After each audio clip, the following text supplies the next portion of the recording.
Hello students. अब हम पढ़ते हैं पार्ट 3 का जो शेष बचा हुआ था, फंडामेंटल थ्योरम ऑफ अर्थमेटिक्स का जो शेष बचा हुआ है वो हम पढ़ेंगे अब पार्ट 4 में। थोड़ा सा बचा हुआ था। माना एक प्राकृतिक संख्या लेते हैं, माना एक भाज्य संख्या ले लेते हैं। माना एक भाज्य संख्या x है। x को हम एक क्या मान लेते हैं, भाज्य संख्या मान लेते हैं। हम यहाँ अंकगणित की आधारभूत प्रमेय पढ़ रहे हैं, जिसका शेष बचा हुआ था उसे पढ़ रहे हैं पार्ट 4 में। तो देखते रहिए ध्यान लगाकर। माना एक भाज्य संख्या x ले ली हमने। अब हम लिखेंगे p बराबर, अब हम x बराबर लिख लेते हैं कि x बराबर हम इनको गुणनखंड के रूप में p के रूप में लिख लेते हैं। तो x बराबर हो जाएगा p1 p2 p3 p1 p2 p3 dot dot dot pn। यहाँ पर लिख लेंगे pn। तो यहाँ पर हमने इस भाज्य संख्या को p1 p2 p3 dot dot dot pn के रूप में गुणनखंडित कर लिया। यानी कि ये क्या है, p1 p2 p3 ये अभाज्य संख्याएं हैं आरोही क्रम में लिखी हुई। यहाँ पर p1 p2 p3 और pn। यहाँ पर p1 p2 p3 pn ये क्या है, अभाज्य संख्याएं हैं आरोही क्रम में लिखी हुई। आरोही का मतलब बढ़ता हुआ। आरोही क्रम में लिखी हुई अभाज्य संख्याएं हैं, क्योंकि हम जब किसी भाज्य संख्या के गुणनखंड यानी कि फैक्टर करते हैं तो वो हमें अद्वितीय रूप से कैसे भी प्राप्त हो जाते हैं, चाहे हम क्रम में लिखें, आरोही में लिखें, अवरोही में लिखें। लेकिन यहाँ हम प्रूव कर रहे हैं कि माना एक भाज्य संख्या x है, तो यहाँ पर x के फैक्टर किए हमने बढ़ते हुए क्रम में p1 p2 p3। जैसे किसी संख्या में 2 को भाग देंगे, इसके बाद 3 का देंगे, 4 का देंगे, 5 का देंगे, ऐसे ये pn तक है। यहाँ पर p1 p2 p3 pn अभाज्य संख्याएं हैं जो आरोही क्रम में लिखी हुई हैं। और अब देखिए, अर्थात अब हो जाएगा कि p1 is greater than and equal to p1 is less than and equal to p2 is less than and equal to p3। ऐसे ये डॉट डॉट डॉट डॉट आ जाएगा, ये यहां से और यहां पर आ जाएगा ये। तो हम कह सकते हैं कि जो p2 है वो p1 से कैसा होगा, बड़ा होगा, और जो p1 है वो या तो p2 के बराबर होगा या p2 से छोटा होगा। तो यहाँ पर हम कह सकते हैं कि हमने एक भाज्य संख्या को अभाज्य संख्या के गुणनखंड के रूप में व्यक्त कर लिया जो आरोही क्रम में लिखा हुआ है। तो ये अंकगणित की आधारभूत प्रमेय होती है।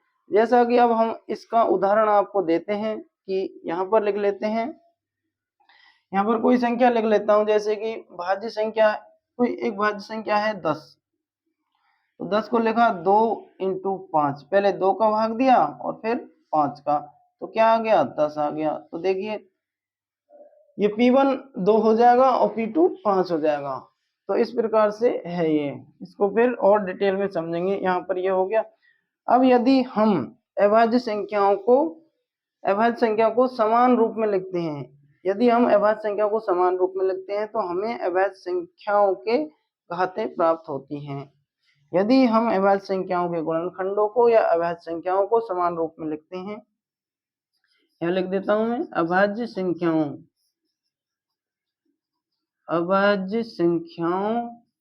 को समान रूप में लिखने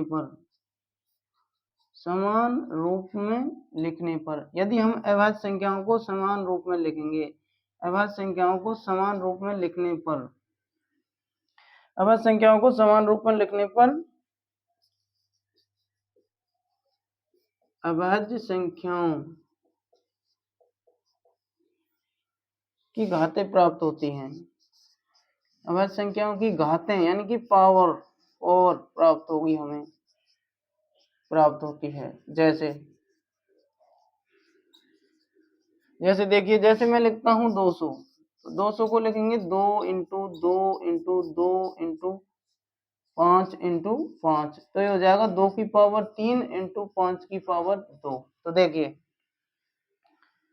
कि हमें घातें प्राप्त हुई हैं या नहीं हुई। देखिए हमने लिखा है पॉइंट, इस पे हम थोड़ा ये पॉइंट कर देते हैं कि अभाज्य संख्याओं को समान रूप में लिखने पर या अभाज्य संख्याओं के गुणनखंडों को समान रूप में यानी कि एक जैसे लिखने पर, अभाज्य संख्याओं को समान रूप में लिखने पर अभाज्य संख्याओं की घातें प्राप्त होती हैं। जैसे अभाज्य संख्या 2 2 2 2 समान रूप में लिख लिया तो इसकी घात प्राप्त हो गई 3, यानी कि 2 को 3 बार लिखा गया है, 5 को 2 बार लिखा गया है। बस सिंपल सा बेस है और सिंपल सा ये है कि अभाज्य संख्याओं को समान रूप में लिखने पर अभाज्य संख्याओं की घातें प्राप्त होती हैं। तो हमने ये पूरा पढ़ा, एक बार पूरा आपको हम रिकॉल कर देते हैं कि फंडामेंटल थ्योरम ऑफ अर्थमेटिक क्या होती है।